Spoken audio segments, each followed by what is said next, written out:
Essa é uma produção da Sônica Podcasts Anywhere.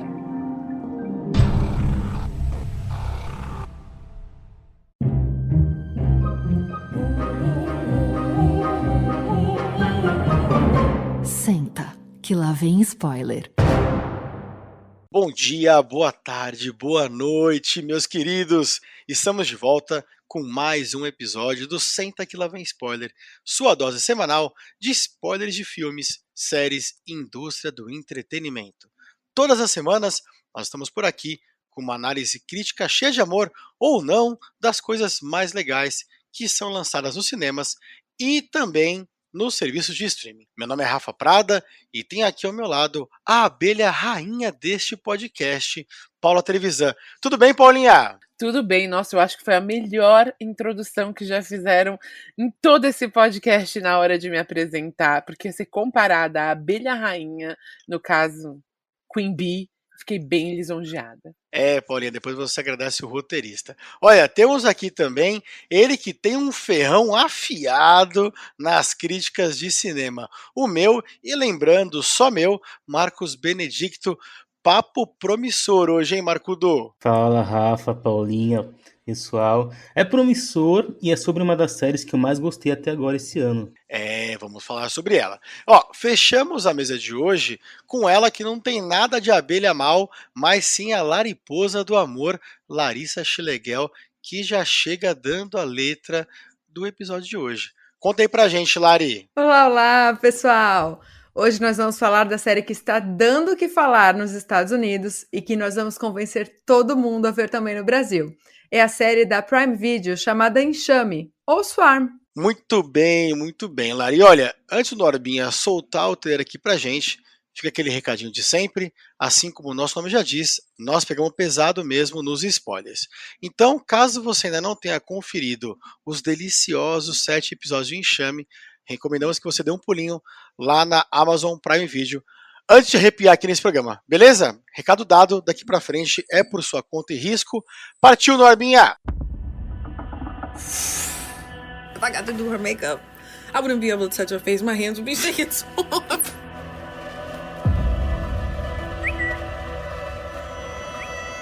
You still tweeting from that old ass Swarm account?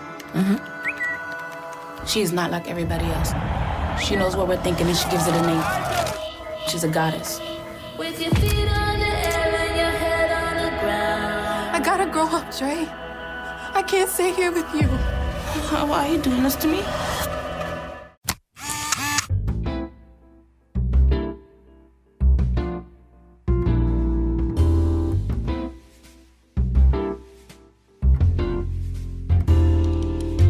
Muito bem, queridos, o negócio é o seguinte, Enxame ou Swarm, como diria a nossa professora de inglês Paulinha, é um original da Amazon Prime Video que, olha só, ganhou o selo Marcudo de qualidade lá nos nossos imperdíveis de março. Legal destacar aqui que a série é escrita e produzida por Donald Glover e Janine Neighbors. A metade famosa da dupla é um dos artistas mais completos da atualidade. Cantor, compositor, ator, roteirista e produtor, Glover consegue reunir drama e comédia com competência à altura, talvez, apenas da nossa querida Phoebe Waller-Bridge. Ô Marcudo, você acha que é um exagero ou não? Podemos fazer essa comparação já? Eu não sei, né? Ele é um artista muito completo mesmo. Eu não assisti Atlanta ainda, que é um dos grandes trabalhos dele, mas acho que a única coisa que Donald Glover fez que não deu muito certo foi o Lando lá no filme do Han Solo, né? Mas também não foi muito culpa dele, apesar de não detestar o filme, né, Lari? Cara, eu amo Atlanta. Sério, assim, eu virei fãzaça. Eu já gostava dele lá de Community. Aí ele fez Atlanta, arrasou. E eu preciso também destacar que ele faz a voz do Simba no live action do Rei Leão, no qual ele compartilha a cena com a Beyoncé. Dizem que eles são amigos e eu tenho minhas dúvidas depois de ter visto essa série, viu? Olha, eu também não vi Atlanta e tá na lista, mas eu posso destacar que ele, como músico, né, como cantor, é excelente. Ele se apresenta como o Childish Gambino e são sempre produções muito interessantes, tanto em termos musicais, de arranjo, etc., como os clipes, etc. Eu acho que ele é um artista bem completo. Eu gostei da comparação, porque a Phoebe tem meu coração. tô pensando se eu concordo, mas é um bom tema, uma boa polêmica. Eu diria, Paulinha, que ele é mais completo do que a Phoebe. Polêmica. Mais verdadeira. Olha, a metade menos famosa do duo aqui, a Janine Neighbors, ela co-produziu a fantástica série Watchmen e é uma das roteiristas de Atlanta, seu ponto de encontro com o Glover.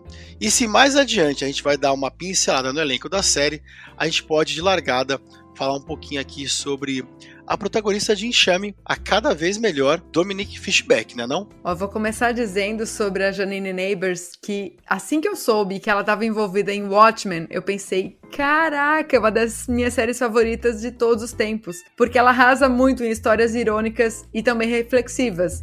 Então, já saiu na frente sabendo quem era ela. E sobre a Dominique Fishback, eu achei sensacional porque eu vi uma entrevista dela dizendo que o primeiro teste que ela fez foi para interpretar a Marissa. Só que ela era conhecida por interpretar personagens boazinhas. Mas quando ela leu o roteiro, ela pediu para fazer a Dre porque seria um baita desafio.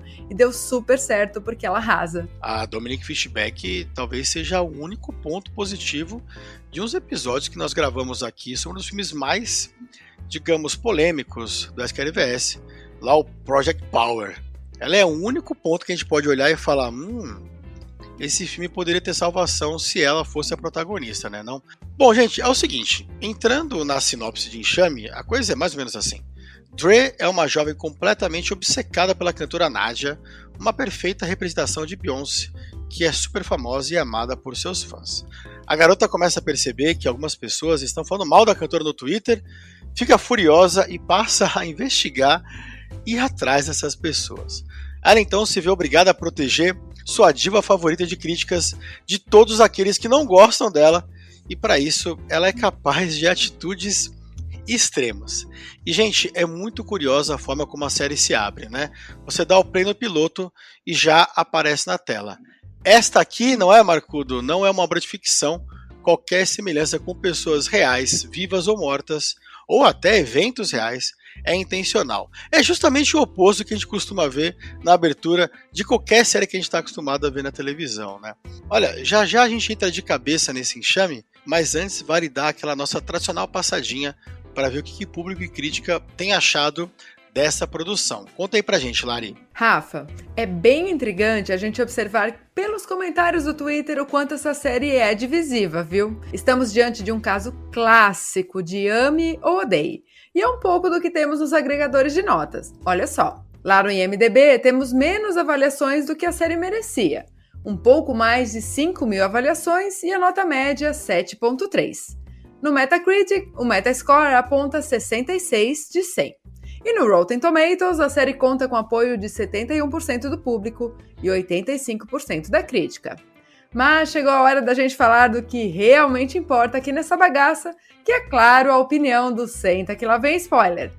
Ô Marcudo, o Brasil quer saber, quais são as suas primeiras impressões sobre Enxame? Gostou? Amou? Ou dá pro gasto? Olha, eu adorei Enxame, tanto que nem o Rafa citou lá, eu quis trazer para o nosso Imperdíveis. Ultimamente eu tenho enrolado para assistir séries, mesmo as que eu gosto. Com aquelas que tem episódios semanais é mais fácil, né? Mas quando vem tudo de uma vez, eu quase que vou assistindo por semana também. Mas Enxame eu terminei em 2 dias, só não foi tudo de uma vez, porque eu comecei o primeiro e já era tarde. Apesar da série já começar com aquela cenona de sexo, né? Eles começaram a mostrar a vida da Andrea e da Marissa, aquela luta para sobreviver, aqueles sonhos, as frustrações, os relacionamentos ou falta de relacionamentos. Eu pensei, tá, legal, né? Pode ser interessante acompanhar o dia a dia delas, a obsessão pela Nadia. Até que vinha o final e aquela moça boazinha, né, que nem a Lari lembrou, e até bobinha que a gente estava acompanhando, esmaga a cabeça do ex-namorado da amiga, e desesperada ela vai e ataca a geladeira dele, né? Eu tava em choque, eu tava com o dedo para desligar a televisão já. E eu fui direto pro play do segundo episódio, que é raro, mas eu adoro quando uma série me pega assim de surpresa. E foi assim durante os 6 episódios, porque o penúltimo é diferente, né? E eu acho genial, porque joga a gente num negócio meio tar, né? A gente começa a achar que a Andrea realmente existe, só que ela não existe. Mas eu adorei acompanhar aquela road trip dela e ver como ela ia se desenvolvendo, e desenvolvendo aquela psicopatia dela em cada parada que ela fazia.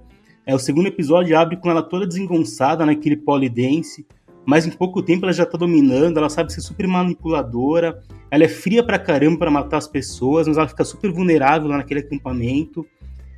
No final ela muda totalmente a personalidade também, mas tem aquela puta cena que ela conta pra amiga da escola um sonho dela, como se fosse um acontecimento real da vida dela.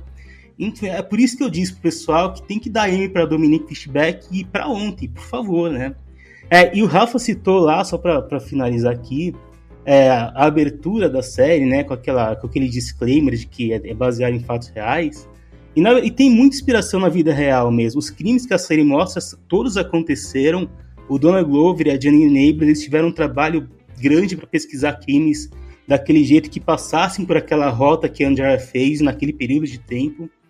Então ficou muito legal. E será que por causa disso Enxame é uma obra de true crime, talvez? Olha, Marcudo, eu vou compartilhar da sua visão de que o primeiro episódio foi chocante, então a hora que ele termina a gente fica meio... Pera, isso aqui tomou um rumo inesperado. Eu fiquei bem feliz de ver uma série que tinha suspense e terror, porque geralmente não é o nosso gênero preferido aqui no SQLVS. O nosso não, o meu é. O pessoal sabe. E eu gostei muito da indicação do Marcudo. Eu achei que o desenvolvimento da série foi um dos melhores desse ano, sem dúvida nenhuma. A construção da personagem é excelente. Enquanto a gente está acompanhando a jornada da personagem, a gente tenta entender qual é o papel daquela mega estrela, que claramente é inspirada na Beyoncé, e acho que até os próprios criadores da série chegaram a falar que sim, se inspiraram nela, até porque os fãs da Beyoncé se intitulam, né, como Enxame, porque chamam ela de Queen Bee. Então, de fato, assim como colocado, qualquer coincidência é absolutamente intencional. E entender por que ela tá matando os haters e onde que isso vai chegar. Então é muito interessante analisar essas duas histórias e como elas se entrelaçam. Então, num pano de fundo a gente tem talvez um lado crítico bem forte, mas ao mesmo tempo a gente tá assim diante, eu concordo com o Marcudo, de uma série de true crime muito bem feita. E eu acho que a gente tem que falar mais também daquele 6º episódio, que é fora do contexto, mas totalmente dentro da história. Olha, Marcudo, Paulinha, Lari, o que eu mais gosto na série é como o Glover consegue, mais uma vez, construir algo complexo, te trazendo para dentro da vivência da Dre, com elementos que na hora você não dá muita bola, mas que é por isso que a gente acaba maratonando 7 capítulos e vendo Enxame de uma vez só. Eu adorei a série, porque é uma representação atual do ódio pelo ódio, sem qualquer sentido, que a gente tem vivido muito hoje em dia. Adorei a série porque a trilha sonora aqui, ela é original, né, totalmente criada aqui pra série, né, e ela te envolve, né, o barulhinho das abelhas, quando as coisas estão acontecendo, te leva pra dentro e te dá mais aquela tensão de terror psicológico que a Paulinha falou aqui, né? Uma baita de uma série. Dominique Fishback, o Marco tem toda a razão. Vamos dar um M pra essa menina rápido, porque se não for agora, ela vai acabar ganhando um Oscar e não vai dar bola pro M daqui a pouco. Baita produção, na verdade. Totalmente inesperado. Eu vou deixar a Lari falar um pouco mais sobre essa questão do que é você começar a ver uma série sem saber do que está acontecendo. O Marcuro deu esse toque também no Imperdíveis, e é essencial, na verdade, né? Mas olha, gente, uma série muito bem montada, com várias críticas sociais, que te faz, inclusive, ficar na dúvida, cara, em vários momentos, sobre qual é o lado certo das coisas, qual é o lado errado das coisas, né? Como no momento, por exemplo, onde a gente fala sobre adoção. Vamos conversar, desenrolar um pouco mais sobre isso. E o final da série é praticamente a rainha abraçando a sua operária, né, Lari? Então, cara, uma baita série, legal pra caralho, um baita spoiler esse final aqui, mas é a construção que te leva até lá, né? Olha, é a clássica narrativa imprevisível, e é por isso que eu gostei muito da série, porque eu amo ser surpreendida, sabe? Eu fui assistir porque eu ouvi no Imperdíveis e o Marco e o Rafa enfatizaram que quanto menos a gente sabia da série, melhor ia ser a nossa experiência. E eu me peguei pensando, enquanto eu assistia aí esse primeiro episódio, o que é que pode acontecer? Eu fiquei, mas como assim? Onde que tá esse ponto de virada? E de fato foi mind-blowing, assim, em nenhum momento eu pensei que seria uma série sobre serial killer, né? É realmente um criminal mind ali, um true crime. E os motivos para Dre se tornar essa serial killer são bastante duvidosos. A gente pode se questionar em vários momentos, como o Rafa pontuou, mas ao mesmo tempo eu não me vi sentindo empatia pela personagem. Ela realmente tá ali como uma anti-heroína, né? Quase como se ela fosse a antagonista, mas seguindo o papel de protagonista ali. Então, eu me vi apreensiva, eu fiquei com nojo, tava angustiadíssima, e ao mesmo tempo que tem esse suspense, esse terror, eu me peguei dando muita risada. Então, existe aquele mix de sangue e obsessão, e ao mesmo tempo uma certa solidão e loucura da personagem. Então é um combo super irônico, inusitado e que no final das contas, né, é bom demais de assistir. Então eu quero também deixar aquele alerta de, por ser essa grande mistura num liquidificador poderoso, não é para todos os gostos, tá? Tem que comprar essa proposta, senão você vai fazer cara feia. Eu só queria complementar que também foi muito surpreendente ver a Billie Eilish ali como atriz. Eu tinha esquecido, eu já tinha visto, acho que até o Marcudo tinha comentado, eu não lembro que ela estava na série, eu tinha esquecido. E eu levei um tempinho pra perceber que era ela, não sei porquê, acho que eu tinha acabado de ver ela com cabelo preto no Lollapalooza, né, pela televisão, e aí eu fiquei surpreendida, e fiquei gratamente surpreendida. Eu achei que ela tava bem no papel, é um papel curto, e toda aquela cena que acontece naquele acampamento culto, seita, é engraçadíssimo. Pra mim é um dos melhores momentos ali da road trip da nossa anti-heroína, e rendeu inúmeras reflexões. Olha, queridos, Enxame é de fato uma grande viagem, né? Só que, assim, tem muito significado dentro de só 7 episódios. E são tantos temas que o Glover e a Janine conseguiram trazer aqui pra dentro, que o ódio ou fanatismo, ele é óbvio, o que permeia toda a série. Mas existem outros elementos aqui dentro que te fazem pensar e te fazem questionar como que ou por que alguns personagens agem como os críticos, ou, por exemplo, como a própria Dre acaba agindo até a reta final, quando ela ainda tenta ser uma pessoa não psicopata, porque não podemos esquecer que a Dre, ela é uma psicopata, né? Para vocês aqui, quais foram os temas que acabaram sendo mais, assim, destacados dentro dessa construção, e se vocês acham que a gente tem espaço para uma temporada 2 aqui da Dre, ou podemos encerrar aqui mesmo? Olha, eu acho que, como a gente já falou, tá bem claro que é escancarado que a gente está diante de uma sátira da nossa cultura moderna de idolatria e a forma como a gente se relaciona com os nossos ídolos e a forma como a gente consome as imagens das pessoas como se fossem elas. É muito emblemática a cena em que a Dre morde a Nadia, até porque ela tá ali totalmente fora e não de corpo presente, é absolutamente dentro da mente dela que aquela relação tá acontecendo e que aquela pessoa existe. Então eu acho que é muito bem feita essa apresentação mesmo de como as redes sociais servem sim para destilar o ódio e, na verdade, porque a gente já se esqueceu há muito tempo do que significa ser fã e querer apreciar o trabalho de algum artista e simplesmente consumir e virar um fanatismo da pior forma possível, de virar praticamente uma seita, um culto em larga escala. Mas eu acho que, para além disso, a série traz temas de cultura racial. Eu acho que o fato da nossa protagonista ser uma mulher preta, e isso também é colocado lá no 6º episódio, que é um episódio que aborda a série de uma forma diferente, eu acho que isso sutilmente e não sutilmente em alguns momentos abordado.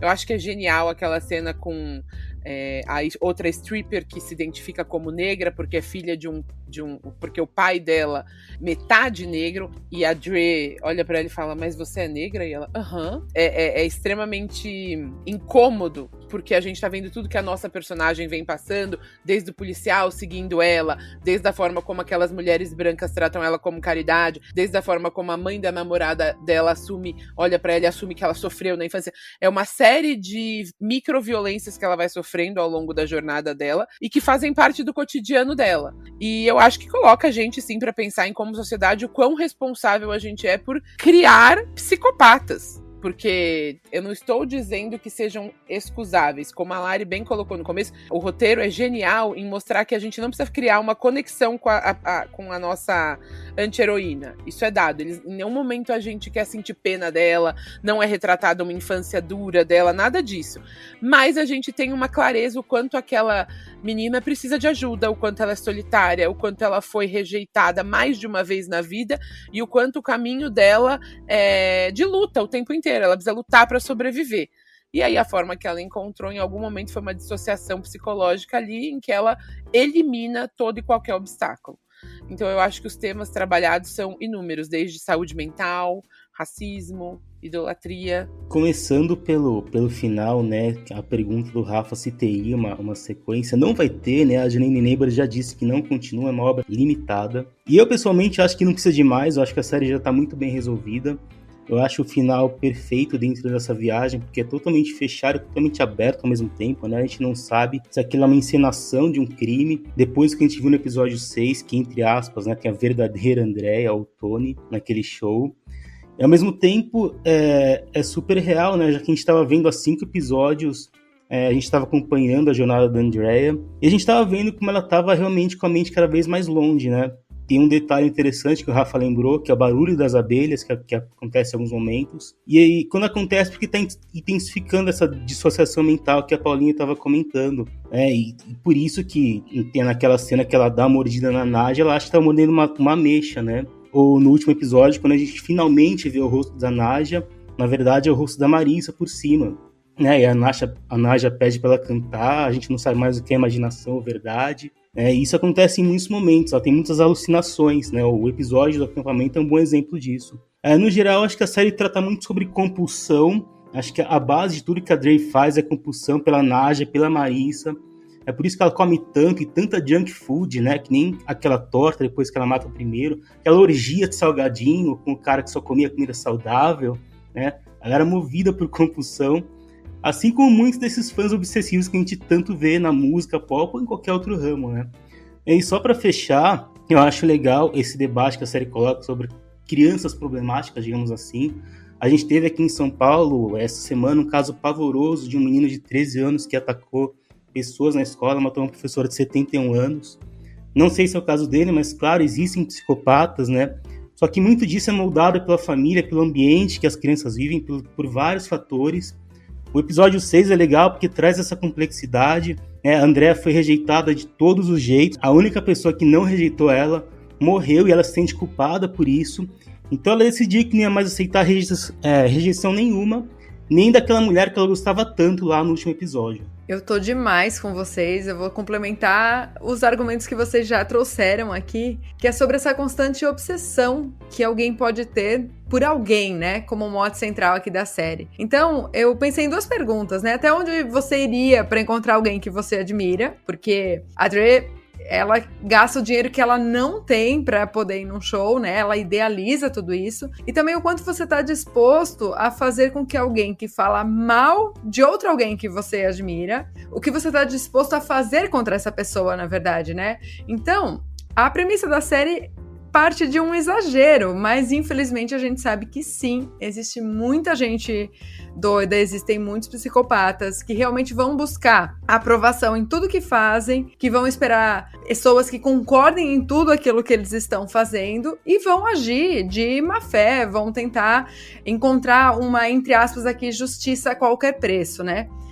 Mas um ponto que eu acho muito irônico na série é que a Dre leva tudo muito ao pé da letra, né? Porque aquilo que ela vê no Twitter, ela acredita piamente. Então tem uma cena que eu acho muito intrigante, que é quando ela vai na casa lá daquele influenciador digital, que falou mal da Naija, e ela mostra um tweet, e ele faz uma cara do tipo, cara, eu falei isso no Twitter, você não pode ter levado muito a sério isso aqui, sabe?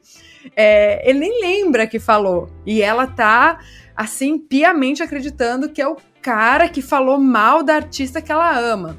E na internet, tem muita coisa dita da boca pra fora. Não dá pra levar tão a sério, até mesmo porque as pessoas falam coisas que eventualmente não falariam no frente a frente. Elas não dão a sua cara a tapa, sabe? E também esquecem rapidamente aquilo que falam. Então, eu também pensei nessa indústria do cancelamento enquanto eu assistia, porque você querer calar alguém que não te representa e aqui a personagem matar esse outro alguém é dar um passo muito mais drástico, mas que diz muito sobre isso. Assim, eu quero cancelar de fato, eu quero que ela suma da minha vida. E aí eu fiz a associação, enquanto eu assistia, com aquele filme baseado no livro do Stephen King, que se chama Louca Obsessão, no qual a personagem principal, interpretada pela Kathy Bates, ela sequestra um escritor que ela adora as histórias dele, mas não concorda com o final que ela dá pro personagem, e ela, enfim, mantém ele refém ali e faz com que ele reescreva o final da história. Então, no caso aqui, em Swarm, a Adri, ela não mensura nenhuma das suas atitudes, ela não tem uma noção ética e moral, ela acha que não vai ser punida em nenhum momento, né? E eu me peguei em alguns momentos me sentindo da mesma forma que eu me senti em Pearl, que assim, torcendo para que ela não matasse um determinado personagem, porque eu pensei, não precisava matar tal pessoa. Mas era sem sucesso, né? Porque a gente sabe que vai acabar mal. O Glover, ele é muito sagaz, né? Porque é claramente, livremente inspirado nas fãs da Beyoncé aqui. Mas eu li uma reportagem falando sobre as abelhas da Beyoncé e, ao mesmo tempo, o quanto as redes sociais liberaram os críticos. E eu tô fazendo aqui aspas com as mãos porque não são críticos, né? São apenas opiniões de pessoas sobre pessoas. E, ao mesmo tempo, o quanto que você dá a sua opinião sobre determinada pessoa num ambiente digital, mas que todo mundo tem acesso, transforma ou não a vida de outra pessoa. Eu cansei de ver artistas e esportistas dizendo que saíram das redes sociais porque não suportam ler determinadas opiniões sobre o desempenho dele, seja em quadra, seja num palco. Eu fico me questionando se o Glover aqui também, assim, fazendo essa comparação inteligente com as fãs da Beyoncé, se também não é uma crítica dele aos fãs. Fãs aqui, né? Aos fanáticos. Não são fãs, são fanáticos. E até que ponto não só os fanáticos, mas os críticos falam por falar só e acham que não tem consequência. Eu não tô aqui defendendo a Andrea, que ela tem que sair matando todo mundo, que nós temos que sair matando todo mundo. Não é isso. Eu acho que o ponto dele é muito mais do ódio pelo ódio do que a análise crítica em cima de algo que você simplesmente não gosta. Por que as pessoas podem só não gostar de alguma coisa? Por que elas têm que diminuir? Por que elas têm que dizer que o outro é melhor que tal? Ele, como artista, como filho de artista, como pessoa que se relaciona com artistas, deve sentir isso na pele diariamente. Nós quatro aqui não temos a nossa vida pública exposta em nenhum momento. Eu acho que ele exagera tudo aqui, que nem o Marcuto falou, na comida, exagera no sangue, na violência, porque é justamente nesse momento que a gente tá vivendo, sabe? De momento de exageros. Cara, tudo é exagerado, nada pode ser algo no meio do caminho. E aqui ele coloca isso no extremo em todos os capítulos. Até naquele capítulo 6, onde ele conta a história da infância da Andrea e como tudo se desenrolou, porque ela virou o que ela virou. Cara, quando a gente começa a entender de onde ela veio, é difícil você não culpar o próprio sistema, saca? É tipo, ela foi pra uma casa, voltou, foi rejeitada na escola, na faculdade. Cara, em todo momento ela sofre com algum tipo de rejeição. E quando ela se vê, né, num grupo, o que a gente faz num grupo, né, gente? A gente se agiganta, a gente cresce, né? Eu nunca vi nenhum cara que é super corajoso sozinho derrubar uma galera, mas se ele tá em grupo, bicho... É a mesma coisa com futebol, de torcida de futebol, é exatamente o mesmo caso, só que aqui é artista. Então acho que dentre... Cara, 7 capítulos, críticas fodas sociais com relação ao racismo, como a Paulinha citou, tudo tá aqui dentro. Mas a questão do extremismo, fanatismo geral, a Andrea é a formação perfeita do que pode acontecer com qualquer um de nós aqui. E eu acho que o Glover deixou um recado pra galera também. Você pode falar o que você quiser, com a ciência de que pode ter consequências. E de repente você pode encontrar uma pessoa que talvez não pense igual você e que talvez tenha um probleminha psicológico igual a Andrea. Pessoal, a gente já falou um pouco da Dominique Fishback, mas é legal retomar e falar mais um pouco também do elenco. E tem muita gente interessante, né? Que nem a Paris Jackson, a filha do Michael Jackson. A Billie Eilish, que já foi citada por aqui, tá estreando como atriz, né? Vocês têm mais alguns destaques para passar? Eu quero retomar a Billie Eilish de novo, porque enquanto a Paulinha tava falando, eu fiquei relembrando eu assistindo a cena. E preciso confessar aqui que essa série eu assisti no notebook. E no Prime Video tem aquela relação do IMDb, que quando a gente passa o cursor, aparece o elenco. Então eu tava vendo assim, muito intrigada. Meu, essa mina é a cara da Billie Eilish. Mas eu tava assim, tipo, parece muito ela. E só isso. E de repente meu mouse passou pela tela e assim, meu Deus, é ela, é a Billie Eilish. Então, assim, pra mim a descoberta foi muito engraçada. Então, quero falar sobre a atriz Heather Sims, que interpreta a detetive Loretta Green lá no 6º episódio, também mencionado pela Paulinha, que dá um show, tá? Pra mim, esse é o melhor episódio, porque a história é contada como um documentário de investigação e que tem aqui uma metalinguagem com a brincadeira da história ser ou não ser inspirada em uma história real. Dá um nó na nossa cabeça. Eu, quando vi o Donald Glover dando entrevista ali no episódio, pensei, gente, não pode. Eu vou pesquisar o nome dessa mina aí pra saber se é verdade, se não é. E, de fato, é tudo fake, tá? É só pra realmente a gente ficar instigado. E eu acabei também me lembrando de Atlanta, que o Donald Glover fez um episódio parecido, nesse estilo de documentário lá em Atlanta, onde o Paperboy, que é um dos personagens lá da série, ele vai participar de um programa de TV. E também tem essa investigação, uma coisa meio documentário fake. É super sagaz. E aqui, em Enxame, pra mim é o mais engraçado. Eu me diverti muito com esse episódio, achei sensacional. Eu queria destacar que a genética não mente, né, gente? A hora que eu vi o Rory Culkin na série, ele é a cara dos irmãos dele. Não tem como eu confundir. Ele é a cara. Então você fala... depois, vendo o elenco, eu vi o nome, eu falei, tava na cara. Eu vi que ele se envolveu em polêmica, muita gente achou que aquela cena de nu frontal foi desnecessária, mas eu acho que dentro de toda a proposta da série, ela tá bem encaixada, ela faz sentido, e eu acho que a série é isso, justamente não quer trazer nenhum tipo de corte ou de puritanismo, ela esfrega tudo na nossa cara, como a gente já falou, de compulsão, etc. Foi uma cena curta dele, mas importante pra série, e pra dizer aqui que, gente, genética não mente. É difícil a gente falar sobre elenco, porque como nós estamos em 4 hoje, não tem assim tantas pessoas, né?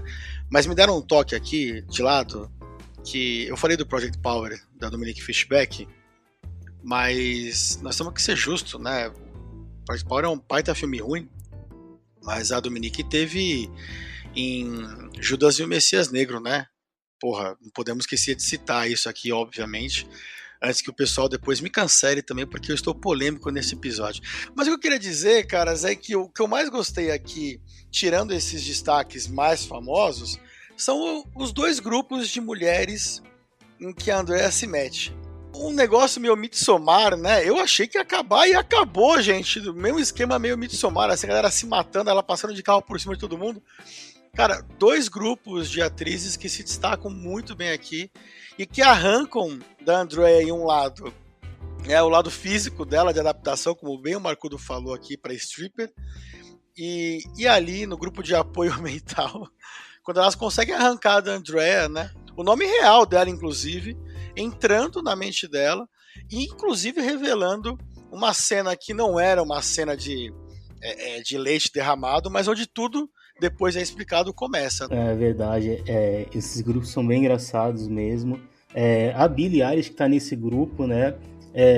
Claro que o roteiro é ótimo e ajuda, mas ela consegue manipular a Dre de um jeito que eu acho que se eu tivesse lá, numa daquelas sessões, eu também entregava minha senha do banco para ela, de tão bem que ela tá naquela parte. A Paris Jackson, né? Que tá naquela cena que a Paulinha citou, que ela fala que é negra, né? E a Andrea, oi. É mais engraçado porque o pai dela é o Michael Jackson, né? Quando eu me dei conta disso, comecei a dar risada sozinho. né? Tem a Chloe Bailey, que a Paulinha lembrou, que faz a Marissa, e nessas ligações todas que a série tem com a Beyoncé, ela é madrinha musical da Chloe Bailey, né? Acho bem interessante. E lembrando, uma informação que eu dei lá no Imperdíveis, que a Malaya Obama também está estreando aqui, mas no roteiro, né? Ela participou daquele episódio que a Andrea volta para a cidade e invade a casa dos pais adotivos. E a Janine Neighbors disse que ela deu umas sugestões que eram insanas pro roteiro. Muito bem, queridos. Olha, chegou a hora então da gente dar as nossas notinhas por aqui. Eu quero saber de 0 a 100 quantas poltroninhas amarelas vocês vão dar para Enxame, que está esperando todo mundo lá na Amazon Prime Video. Vou começar por você hoje, Lari. Vamos lá, eu vou dar 83 poltronas amarelas. É uma série ótima, tem um gosto amargo e 83 porque eu acho que tem algumas pontinhas soltas pelo caminho, mas vale demais o play. Como eu falei, a série me prendeu, trouxe debates ótimos. Eu vou dar um pouquinho mais aqui que a Lari, eu vou dar 90 poltronas amarelas. Eu tô mais com o Marcudo hoje que com a Lari.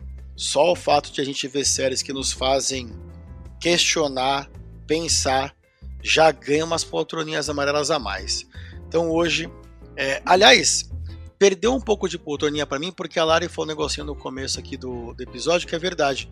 Não é pra todo mundo, porque ela é de exageros mesmo, né?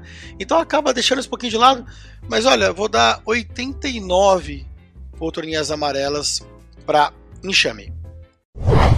Olha, claramente eu sou o ponto de equilíbrio aqui dessa mesa. Tô brincando. Mas eu queria dizer o seguinte, pelos motivos óbvios que vocês já citaram, e por ser uma série escrita por pessoas pretas, estrelada por pessoas pretas, eu acho que é importante a gente estar sempre ampliando esse referencial para que no futuro a gente tenha mais igualdade. Isso ganha pontos também. E porque, como o Marcudo bem falou, tem um final que se quisesse continuar dava, mas que já tá fechado e perfeito como tá, eu vou deixar aqui Swarm com 88 poltronas amarelas.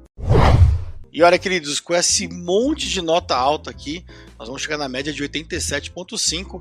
A gente sempre valoriza o artista aqui no SQLVS, então a gente arredonda para cima e Enxame fecha com excelentes 88 poltroninhas amarelas. Norbinha, solta a musiquinha feliz.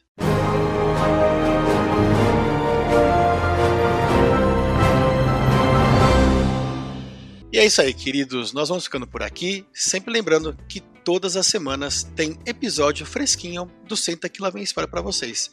Obrigado pela audiência, por nos ter ouvido até aqui. Um beijo, até a próxima. Tchau! Beijo, pessoal. Até a próxima. Um beijo e até a próxima. É isso aí, pessoal. Valeu e até a próxima.